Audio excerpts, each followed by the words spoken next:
So as the clock strikes 12, welcome and hello. Thanks for joining me this lunchtime.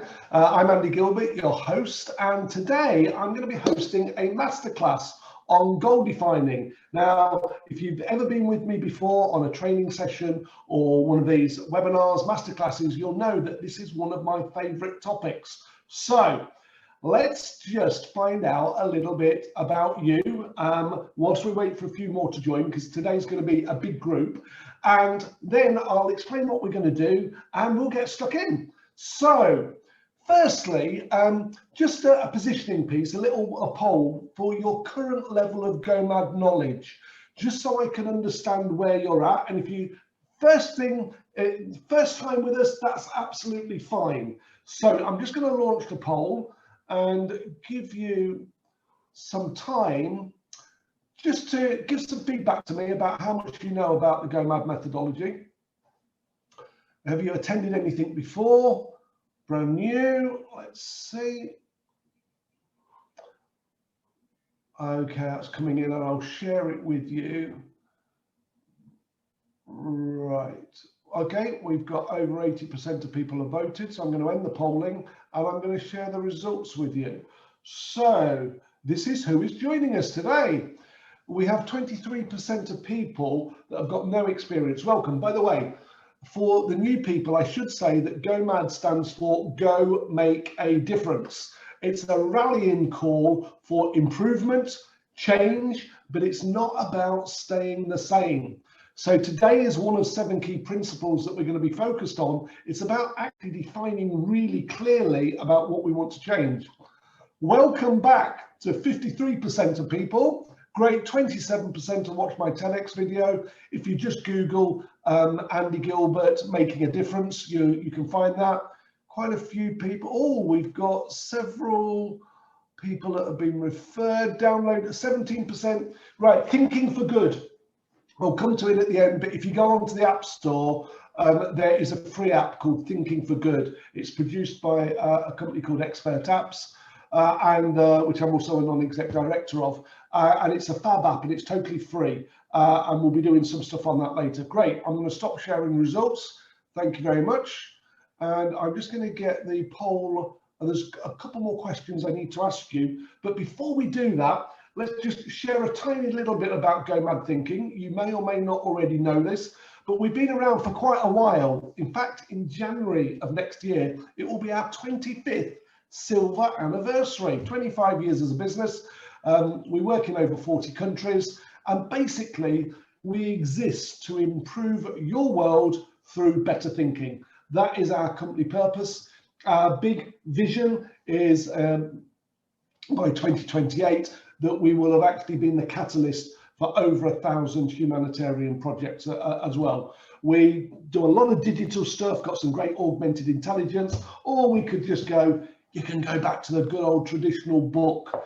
I will today be using a pack of cards, and if you've got your pack of cards, just kind of like indicate in the chat box that you have, and I'll point some little tips out to you as we go. So what we are going to be focusing on today is 3 main things. Firstly, we're going to look at 4 different goal defining techniques. Okay, and I'm going to demonstrate those with you, and we'll have a bit of practice and a play together, and I'll give you some feedback on your goals if you're brave enough to interact with me. Then we're going to have a really great quiz so that you know which goal defining technique to use at which time. Okay, and we'll see how many we get, and there will be prizes, as with all my webinars and masterclasses that are worth having. And then the third thing we're going to do is we're going to look at the most common mistakes that people make, and this could be for you, it could be for your team, for your colleagues, and then how to avoid those. We'll have a question and answer session at the end as well, and we will have prizes for participation. We've got a couple of great prizes of free training program places, and I think we might be giving away a digital course as well today. So, as ever, please send me questions during this. I work with a double screen here. So right in front of me, I have the questions as they come through, and I have a screen over on this side, which I don't look at very often, but there's a chat function there. But occasionally I'll ask you a question and I'll ask you to put your answers in the chat box. And Jade, who is my right-hand person today, will be interacting with you there. So chat function at any stage, questions, any stage. I might answer a few as we go along, but I guarantee that we will answer them all by the end. Okay, so here's the next question for you. Let's just launch that poll. Which role describes you the best? And the reason I ask this question is so that I can pitch my examples, my stories as we go through this at the most appropriate level. So just give that a few seconds, just put your answer in there. And when over 80% have voted, which is now 81%, great. Here we go, let me just share those results. Okay, so we have lots and lots of functional and team leaders, right? So I'm going to use lots of examples at that level. A few project leaders as well. Okay, today you can think about goals for yourself, goals for your team, goals for your projects. As the exec level, we can talk about visioning as well. We'll do something there. Okay, so let me just get rid of that. Okay, so just a bit of context. We're not going to cover this in depth today, but the Go Mad results framework contains 7 key principles. And I know because of the audience today that a lot of people are familiar with this framework. Background to this is I led a big research study over 20 years ago into the 7 key principles that people naturally apply when making a difference. And when I talk about making a difference, I talk about it about achieving things, about starting, about accomplishment. It could be about going from A to B, all sorts of differences, big and small. These are the things that we naturally apply. So we have clarity about where we're going to, we have a desire and motivation to get there, we have a level of confidence and self-belief, helpful thoughts inside our head that we can get there. We consider the possibilities, prioritize the most important things, involve others where necessary, and that's the most lateral thinking part. You know, these days, a lot of involving others is asking Google Maps where to go or things like that. Taking responsibility, because it's got to be your difference. All of that's the thinking part. Then we take action and we measure results. So if you're new to Go Mad, that's the basic methodology. Check out my TEDx video, and there's a great 17 minutes about the background and how that works. But for today, principle 2, having clearly defined goals, right? Goals is all about the clarity, right, and accuracy, the preciseness of where B is. If you want to go to A to B, you've got to know where B is. So today we are going to be looking at 4 different goal defining techniques, okay? And what I'm curious in knowing is which of these 4 are you most interested in? For some people on this session today, it's a refresher session. For some, it's going to be brand new. So it doesn't matter if you don't know what they stand for. You might not know what qualitative is, but let me just do a quick poll there. Okay, and just tell me which of those you're the most interested in. We can do all of them, none of them. And I'll spend more time on those that we are most interested in. Okay, this is interesting. And I'm going to stop it in 3 seconds. 2, 1, let's end the polling.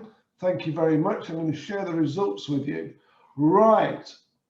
People are saying that they'd like to spend more time on umbrella and visioning. Okay, well, that's what we'll do then. But we've still got a significant amount, actually, 29% and 37% on qualitative. Okay, that gives me a good understanding of where we're at. Fab. Now, during the course of these are cards. When we train people live, we use these thinking cards. But for you, you've got an app. That Thinking for Good app contains all of these cards and questions on there. So I'm going to familiarize you with those. And you'll see here we've got 4 different types of goal. We have our SMART goal, our vision, our qualitative, and our umbrella. And I'm going to bring those to life for you. Now, we're going to start with SMART goals. Specific, measurable, achievable, and what does the R stand for? Put it in the chat box. Okay, remember, the more interaction with me, the more chance you stand of a prize. What does the R stand for in SMART? Realistic. No, Aidan. Oh, hang on a sec. Time it relevant. Margaret McCabe, yes, you should know this. Oh, a lot of people have put realistic. We need to talk about this. What's the difference between something that's achievable and something that's realistic? They're too similar for me. That's all about the self-belief in your head. How achievable, how realistic is this? The R should stand for relevant. How relevant is this goal, as well as it being achievable? How relevant is it to the things that are important to you? This is the reason why bit. You've got reason why and define goal. Okay, so but we're going to do some great stuff here about some things that they didn't tell you. That's the first one about it. Right. So SMART goals, 4 key questions. You can see them here. I've got my cards in front of me. Okay. What specifically do you want to achieve? Okay. What date do you want to achieve it by? And that must be a calendar date. Okay. A calendar date, as if your goal was appearing in a newspaper title, and you can just look up and see what the date of that newspaper is. Okay? How will you measure your success? Right? The measurement, the thing that I like to say when I'm training goal defining is this. Imagine that somebody, perhaps me, was going to come along on that specific date that you said, and they were going to audit you. In other words, all you had to do was to provide the evidence of your success, right, as it existed on that date, right? And what I'm looking for is something that I go, that's it. Have your imaginary £1,000, right? So imagine whenever you write a goal, and obviously goals should be written, not just kept in your head. That's probably the third R. We've got realistic, relevant, written, if you drop the W. Okay, so written goals, right, again, give you that prompt reminder, and it also shows subconsciously that you're taking this seriously and writing it down. So the 4 of spades here is a summary, and this is the best way and the easiest way to write a SMART goal. You start with it by saying the date, okay, by X date, calendar date. I will have as measured by, and the specific evidence there. Okay, so here we go. It's interactive. It's a workshop. So I'm going to invite you to type in a clearly defined SMART goal. Okay, and I'll give a bit of feedback to you, several people. Okay, and again, the more you participate, the more chance you have of winning some fab prizes and working with me on some training programs, all for free. So please type in your SMART goal. I'm going to give you 20 seconds to do that. And then what I'll do is I'll give some feedback and critiquing. And we're playing, remember, for an imaginary £1,000. Okay, that imaginary £1,000 will go to the first person who can write a clearly defined goal. Right, here we go. Janet's come in. I will buy a house by the sea by 2025. So in other words, that's before the 1st of January 2025. But apparently Janet's not fussy. She will buy any sort of house by any sea. So I think you could be a bit more specific on that one, Janet. Okay, how close to the sea do you mean? Right? Are we talking at water's edge? Is there only a beach between you? Is it within 3 miles? What size of house? How much might this house? So unfortunately, Janet, you do not win the £1,000 imaginary prize. Here we go, Debbie. By October half term, I will have a great team in place. Oh, how do we measure great, Debbie? Just flagging it up. So that I can have a holiday with my family without having to think about work. Now, what you've done there, Debbie, is you've put your reason why in the same sentence as the goal. So we know why you want a great team, but if I was to audit you by October half term, and by the way, half terms can vary in places, so I want the exact calendar date, right? Is that the start of half term, the end of half term there, right? And what do you mean by in place? How will I measure that? Okay, let's go on to another. By the end of this year, 2021, okay, so it's New Year's Eve, I will have an increase of 30% of clinical placement in the department. This is Hanan, right? So an increase of 30%. I'm going to give you a tip. This will come out later when we talk about common mistakes that people make. Always put the number, right, in your goal rather than a percentage increase, right? Because if I'm the auditor and I'm coming with my imaginary £1,000 for you, you're going to show me a number somewhere, right? And I don't want to have to do conversion percentages. It might be that it is a something at the bottom of a spreadsheet or something like that. But where am I going to look to actually find that? Right, let's go there.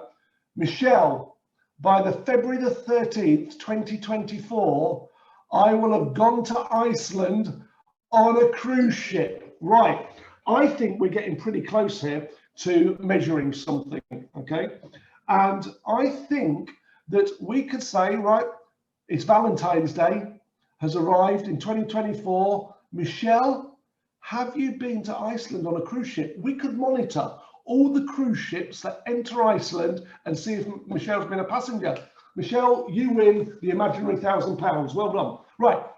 So, and thank you. I've got 35 more goals. We haven't got time to audit all of these. Okay. I'm just going to see if I can find one more. Right. Paula, by the 21st of June 2021, I will have dropped 1 dress size. You've got to specify the dress size that you want, right? And then we're going to have to come round, pop you in that dress, see if it fits and you're happy. That's it. So always say what you want. And again, another common mistake that people make in goal defining is when it's to do with weight and physical fitness, they very much away from goals. Like I will drop a dress size, or I will lose half a stone, or X number of kilograms, right? Always put what you will be. What is the dress size? What is the amount? Because the auditing, you'll be on the scales. A scales never tells you what you've lost. It tells you what you are, right? Always focus on what you want rather than what you don't want. Hope that helps. Right. If you've got any questions about this, right, please put them in the questions box for me. Moving on, because you did say that you didn't want to spend much time on this, okay? But it's a key core competence, I think, for certainly every manager to do. We've touched on this. Two things. The 2 cards are the Jack of Spades, the self-belief. Let's just get it here. Right. What is your current level of self-belief on scale of 1 to 10?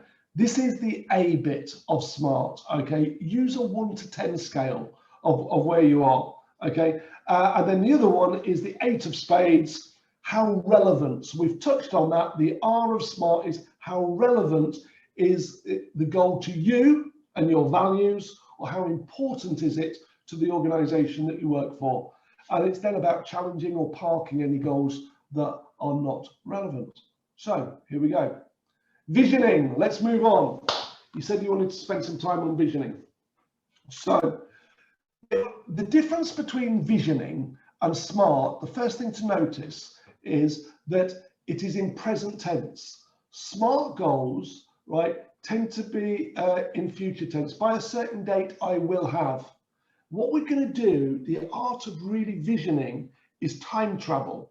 It's to go into the future in your head and go, the date is present tense, okay? And then you use your senses as the prompt there, things you can see, things you can hear, things you can touch or feel, right? It might even be, if appropriate, that you're tasting something or you're smelling something, okay? It might even be that when you can hear yourself talking, or you're talking to yourself inside your head.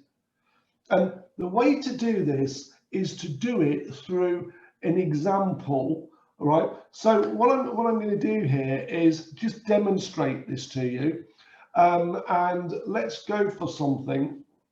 Let's imagine. Let's take the holiday. Okay. Let's take the Iceland holiday that somebody mentioned earlier, and going there. So I've been on quite a lot of cruise ships, so I can use my memory, but I can use my imagination as well. So it was the 13th of February. Okay. So you could say, okay, if you wanted to, and maybe it is Valentine's Day there. So you could say it is the 14th of February, 2024. Right? And I am with my loved one, holding their hands.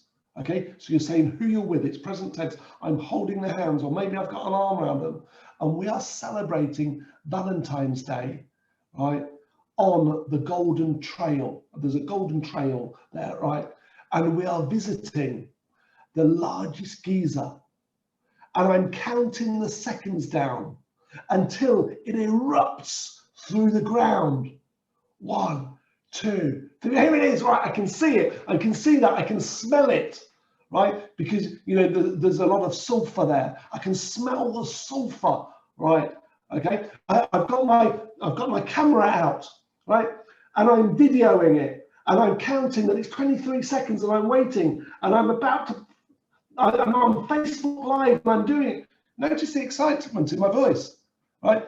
This is a good vision should get your juices going, right? It's present tense, and I am, okay, doing all of these things. Now, if you're doing this in a work-related context, you might phrase it, we are, and you're doing a team goal, okay? And this is what's happening. Now, it might be that you combine this with a guided visualization. So let me tell you the story of Katie. Katie was a delegate on a training program for about 12 years ago. It was really memorable, and it was financial services, and Katie was an unhappy person. She sat in this training session with her hair down in front of her like a waterfall, okay, and she wouldn't speak. She was a prisoner. She did not want to be there, okay. And when I said that, you know, part of the M.A.D methodology is to kind of like help you to make a difference on something of your choosing within the next 90 days, we do a lot of 90-day challenges, of improvement challenges within organizations. Her hair flipped back, and her eyes were, the closest I've got is she was like a trapped, snarling cat. And she was going, they'll never let us. I said, what do you mean, Katie? They'll never let us make a difference on something of our choosing. I said, they will anyway. No, they won't. Anyway, I had to get the regional director down to reassure her that that would happen. And anyway, this woman was like a woman possessed. She was amazing. She learned it all to prove this regional director called James wrong, okay? And of course, he let her make the difference. And she became the biggest advocate for change. And she then invited me into her team meeting one Friday. So I went in there, and she introduced me. She said, this is the man that's been training me how to do all these techniques. She says, and I'd like you all to close your eyes. And there was about 11 or 12 people in her team. And it was an administrative team, right? And they all closed their eyes. And she said, the date is, and she picked a date that was about a month or so in the future. And she said, and we are looking around, it is Friday, the end of the week, 5 o'clock, and I'm seeing clean desks, and we're all cheering and applauding. On the wall, a chart shows the progress in completing our backlogs. And at that moment, the pizza arrives, your favorite pizza that you've chosen. And there's a drink on the side of your choosing, and we're celebrating, having a fantastic, and she did this visioning. All right, so the reason I'm telling you this is, this isn't just visioning for senior leaders. You can be a functional leader, a team leader, a project leader, right? And create a vision for your team. And this was in a weekly team meeting. And after she'd done this for about 2 minutes, they opened their eyes and she did something brilliant. She said, right, can you just tell me what pizza flavour you were eating and what you were drinking? And everybody said what it was, and she wrote it all down, and she put it on the whiteboard in the office, and that remained there as a trigger and a reminder for the next month of that was the pizza order, and that's what drinks they'd be having. Genius, fantastic team leadership in engaging the team. Okay, so I hope that inspires you to think about that. Whatever questions you've got about visioning techniques, please write them down, and I will answer those when we come to them. Right, hope that helps. So next one, qualitative goals. Qualitative goals, probably about 20 to 25% of goals in the workplace should be qualitative goals. This is the most advanced technique, and it's something that I developed, so you may not have heard of it before.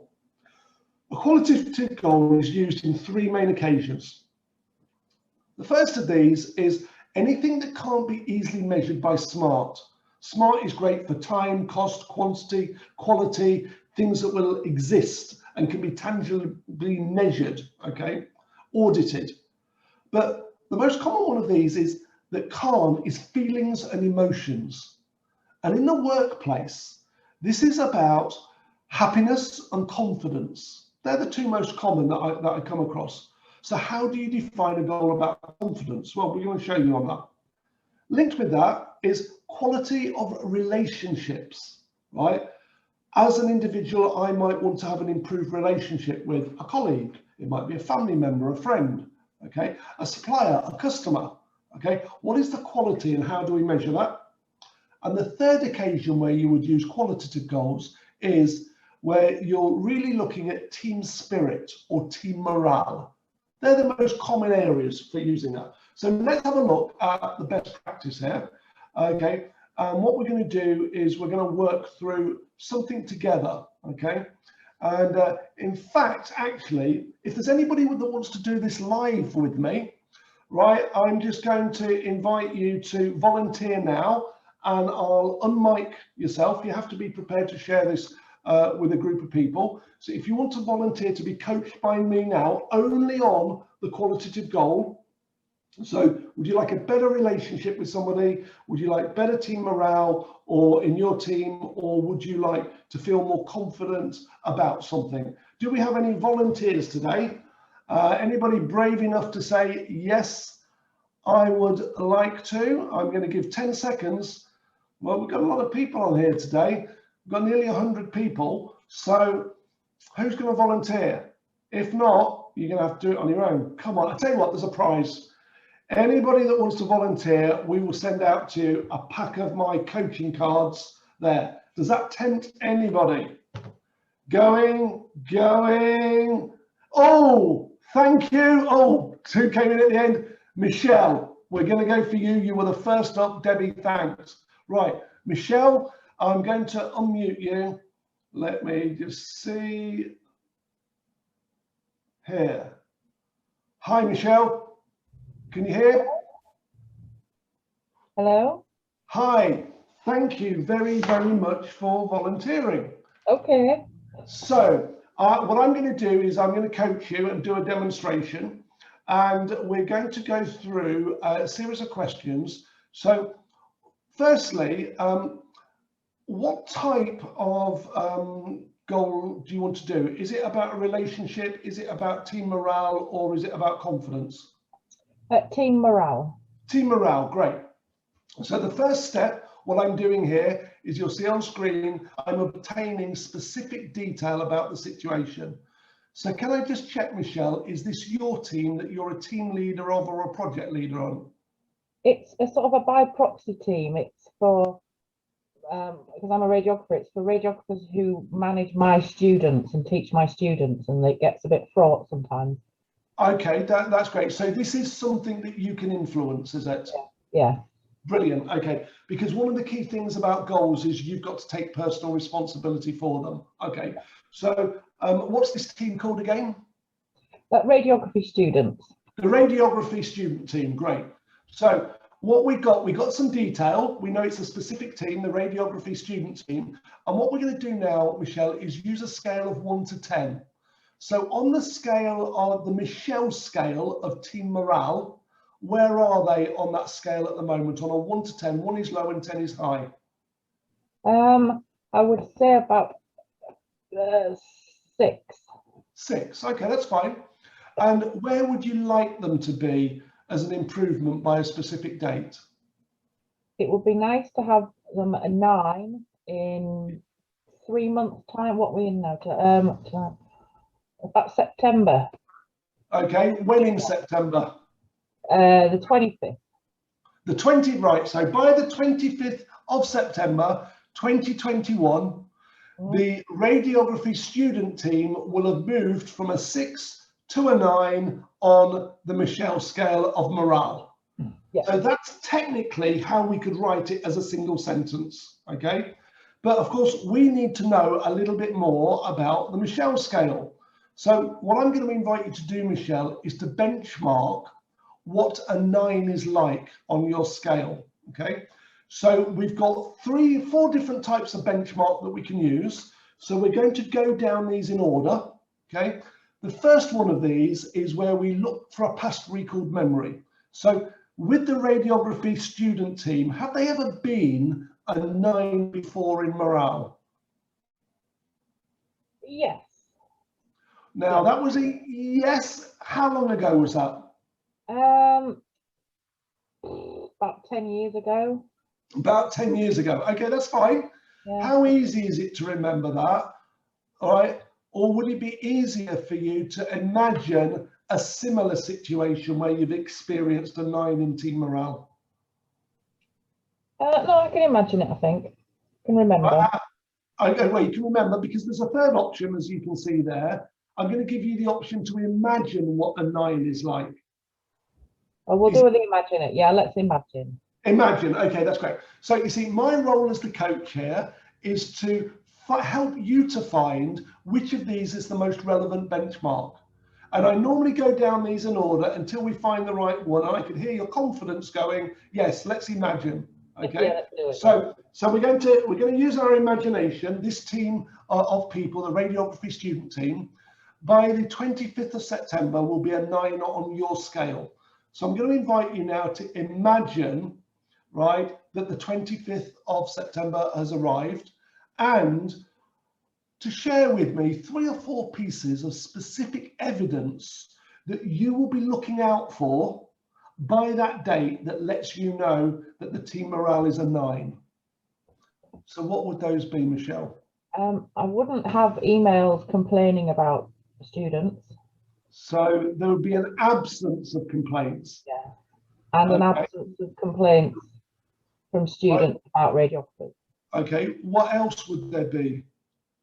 There would be more feedback about positive experiences. Okay, more feedback. How much feedback would indicate a 9? An increase of 50%, I would say. Okay, so we don't do percentages, remember. No. So how many are you getting at the moment and what would that number be? Well, let's go up to 70 then. 70. 70 is the number. Yeah. So you'd be getting 70 pieces of feedback, right? From who? From staff and students. Okay, and would this be verbal feedback or written feedback or both? Both, but there's written as well, yeah, so it's more. Okay, great. Okay, so 70 pieces of verbal written feedback, mainly from students and staff. Within what sort of time period would you be getting that feedback? It could be up to 3 months, to be fair. Okay. All right. What else would be an indicator? Just imagine this happening. What else would be an indicator that that team was at a 9 out of 10 on your scale? More engagement from the radiographers wanting to do more teaching. Okay, so when you say more engagement, give me the evidence. What will we be looking out for? So volunteering to do teaching sessions. Yep. Volunteering to do more books, teaching booklets, teaching materials. So again, quantify that. What sort of numbers of volunteers are we looking for here? At least, well, let's go 2 volunteers. 2 volunteers, great. Okay, so this coaching session is going to end now with yourself, Michelle. So just capture down those 3 or 4 bits of evidence that you've said. Yeah. Right. You've got your volunteers. You've got your 70 pieces of feedback. Right. I forget what the other one was, but just write those down, because the last bit of checking with you is, in the words of the Spice Girls, or an adaptation, is this what you want, what you really, really want? Okay. So I'm checking at this point your reason why. Is that your measure of success, what we've just described there? Yeah. Great. Yeah. Now, if I was to carry on coaching, I would check your self-belief, right? So 3 months' time, 25th of September, on a scale of 1 to 10, what's your current level of self-belief that you can get to a 9 by that date? 7. 7, great, that's fine. I just needed it to be 5 or higher. So okay. Thank you very much for that, and we will make sure, if you can let Jade know your address, we'll get a pack of these cards in the post to you. And thank you very much for volunteering. I really appreciate it. Thank you very much. Take care. Cheers. Bye. Right.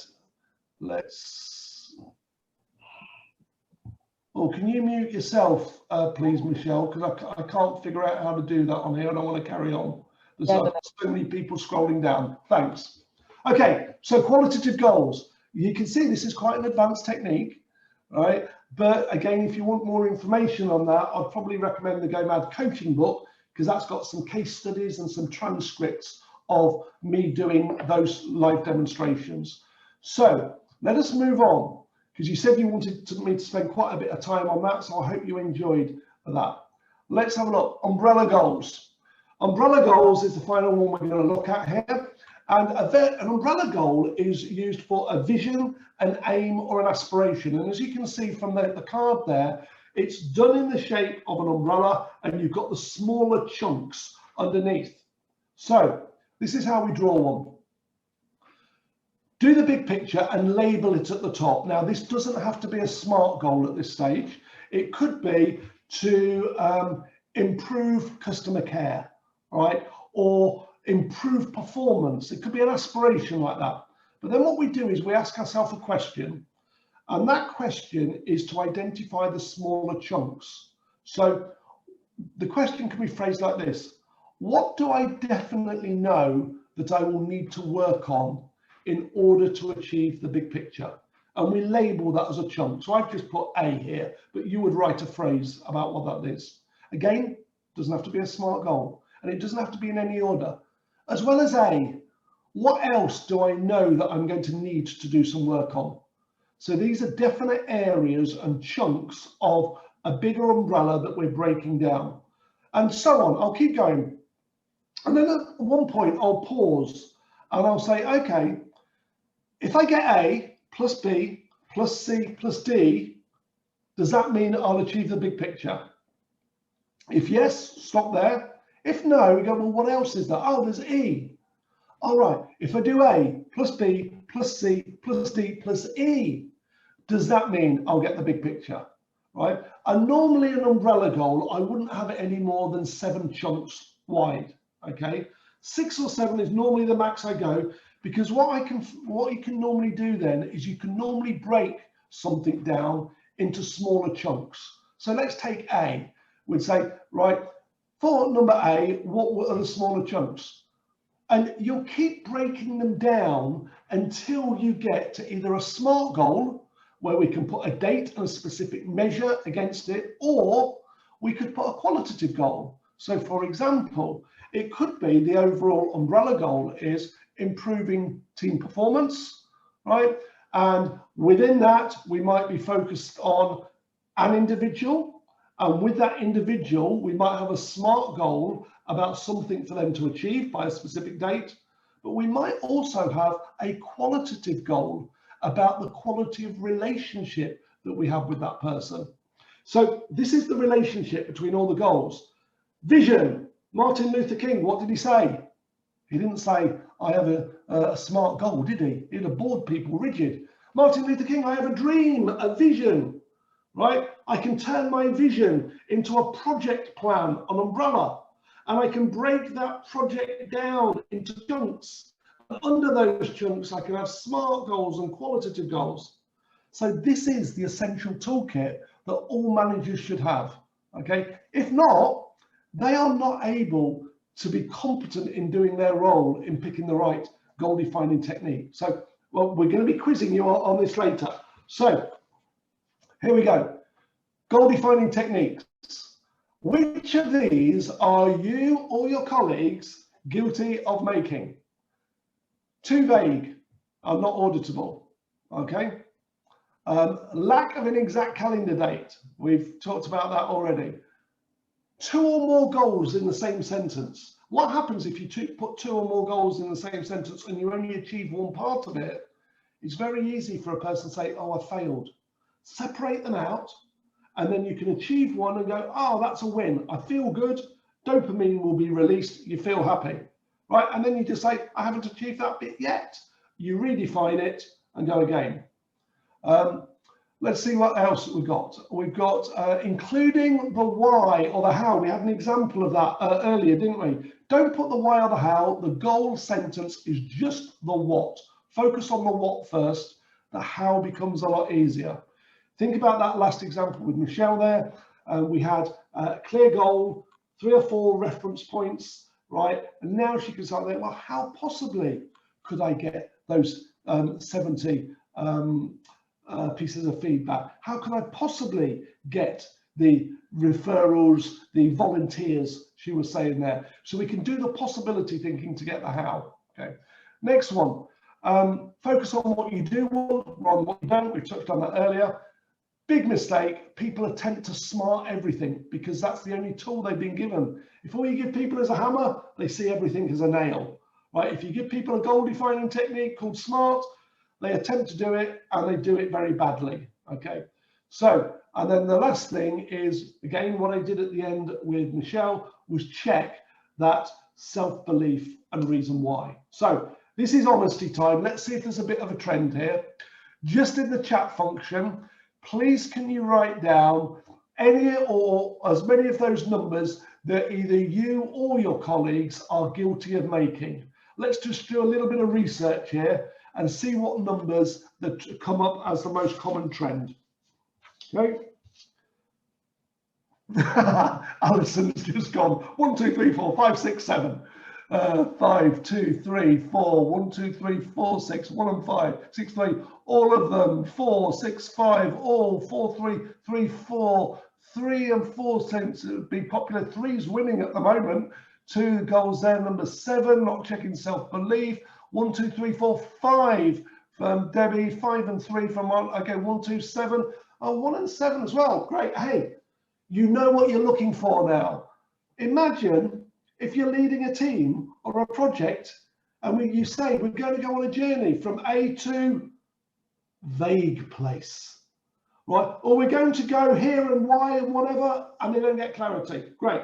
So what we're doing here is when we're learning to coach or to think in a solution-focused way, we're checking the internal triangle. Get absolute clarity using the right technique. Check that you've got enough desire or motivation, or that your team have, and also check the level of self-belief on that 1 to 10 scale. Okay. And if you want more on all of this, I'm doing a webinar at the end of July, and Jade will put the dates up about thinking bigger, better, bolder, where we'll look at the whole of that framework as well. So choosing the right goal defining technique at the right time. This is a quiz, right? So fingers ready. We are going to go through, I think I've got 7 scenarios for you, might be a bit more. Let me have, oh no, I've got 9 scenarios for you today. All you have to do is answer the question, right? So the first scenario is, I want to renovate my house. Now the choices you have available are SMART, umbrella, vision and qualitative. So just in chat, just use the initial, just put an S, a U, a V, or a Q. Which goal defining technique would you use for I want to renovate my house? I'm going to wait for them all to come in. Oh, you're doing very well here. Well, a couple of people. Right, the answer is one of two. Okay, it's either an umbrella goal because it's a project. In other words, renovate my house. We can have upstairs, downstairs, or inside and outside. We can have bathrooms, kitchens, whichever rooms could be in there, or tasks. But also it could be a vision, because you say, I want to renovate my house, and the date is, and you travel forward in time, right? And you see everything, right? And experience it. But then, of course, you can go from that vision into an umbrella goal. So give yourself a point if you scored either one of those. Okay, here's the next one. I want to complete a report on time. What type of goal is that? This is an easy one. Go on, go with it. Everybody's got it right so far, all apart from one person. I'm not going to mention you. It's a SMART goal, okay? Because the measure is, on a specific date, has that report been completed on time, okay? And you would go into a bit more detail about, be more specific. What do you mean completed? What's the evidence? Where will I see it? Where could I access that report? Next one. I want to get on better with a colleague. Yeah, Marcia, you were the first. Oh, everybody's getting this. Everybody. Great. It's a qualitative. It's, now Debbie's put a V for vision. It could be. But remember when we did the qualitative goals, there were 4 benchmarks. One of those was imagining. So that might be the benchmark that you might do. So in the example when I was coaching Michelle and she said she wanted to be a 9, she picked imagining what that team would be like when she was a 9. So you can therefore vision it, but overall it would be part of a qualitative goal technique. Here's the next one, number 4. I want to improve service to customers. Right, what are we going for here? Oh, Q's, V's, S's, lots of V's. Right, okay. These are going to start to get a bit harder and tricky here. The answer is you haven't yet got enough information to pick the right goal defining technique. Okay, so if you're not sure of what goal defining technique to use, just ask a qualification question to be a bit more specific. Something like, can I just check, what specifically do you mean by improve service to customers? And if the answer comes out, oh, it's about improving waiting times, you go, oh, that's a SMART goal. If it's, we need a whole new customer service strategy, well, that might be an umbrella goal, okay? Or somebody go, we just need to create a vision of what great customer service looks like. Oh, that's a vision then, okay? So if you're not sure about what goal defining technique to use, always just be a bit more specific. What do you mean by, and then make your decision, okay? So let's go for number 5. I just want to be happier in life. Happiness in life, what type of goal is that?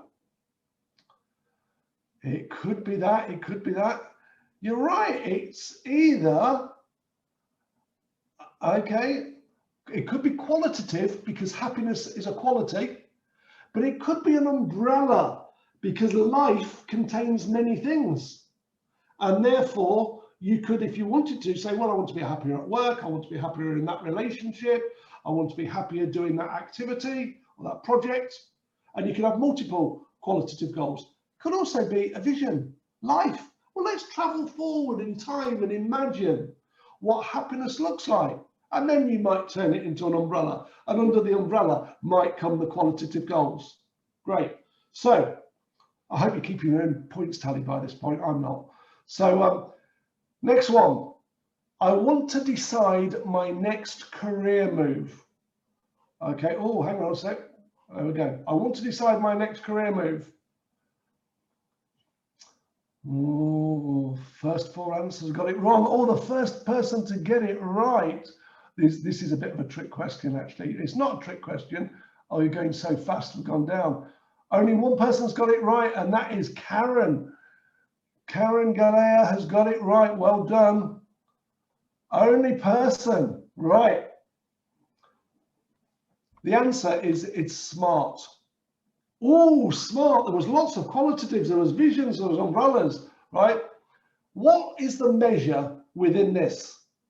If somebody says to you, I want to decide my next career move, I would say, by what date? Right? The measure is, has a decision been made? Okay, so that's the only thing I have now decided. And you can treat, I did quite a bit of work around career coaching, and I was coaching somebody just, well, it was 2 weeks ago. And he said, I'm at a bit of a career crossroads. I need to make a decision. And I said, by what date? He said a date that was a couple of months in the future. So then I said, okay, treat between now and then as a research period.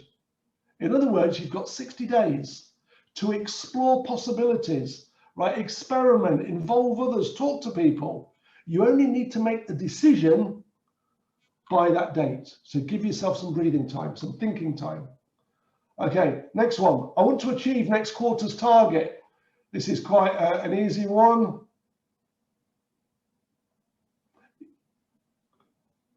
Yeah, SMART, that's going to be a SMART goal. Next, I want my direct report to be more effective in their role. Okay, I want my direct report to be more effective in their role. Ooh, this is taking longer to answer. I'm getting lots and lots of qualitatives because another person's involved. I'm getting a few visions. Umbrella. There might be many things this person has to do. I tell you what, this is a trick question. The trick question is, whose responsibility is it to improve performance, right? Unless you're going to do the role for them. It's a bit like saying, I want my son or my daughter to tidy up their room. I would say in challenge to this, what is it that you want to take responsibility for? And it might be having a conversation, arranging a meeting, defining performance standards, giving some feedback, agreeing an action plan. All of those you can take responsibility for, but actually they've got to improve their performance. That other person has got to pass their exams. Your role is in maybe that helping phase for that. So watch out for that one. If you're doing wishes, I wish my partner would change their habits maybe. Well, your goal is therefore to influence your partner to do something. Last one, to imagine my next presentation to the board going well. Final one, what is that going to be? I want to imagine, the clues in the word, imagine. I want to vision, I want to visualize. You've got it, great, good stuff. If anybody scored 9 out of 9, please claim your credit now. Given that there was a couple of trick questions, I doubt it, but hopefully that's been a good learning experience for you. Is the details of the next masterclasses and workshops that I'm running. They're free. Invite your friends, invite your family, invite your team, right? And we'll have some more fun. There'll be more prizes, more Q&A. You know my style now. If you like it, shout it to the world. If you don't like it, you shouldn't be here now. Okay, so, and finally, if you haven't done so already, here's a reminder, download the Thinking for Good app. And on there, it's got 200 or 300 questions, more than in a pack of cards. You can swipe left, swipe right, and find the perfect question. And it's also got on there a coaching exercise. You'll see here in there, it says, coach me. If you go on there, there is a 25-minute coaching session where I ask you the questions and you can fill in the blanks. It's free to you. We developed it for the NHS in the first lockdown, went down a storm. We're opening it up to the whole wide world so that we can improve your world through better thinking. If you've got any feedback for us, please put it in the chat. Thank you for being here. Stay safe, take care, and I will see you again. Cheers.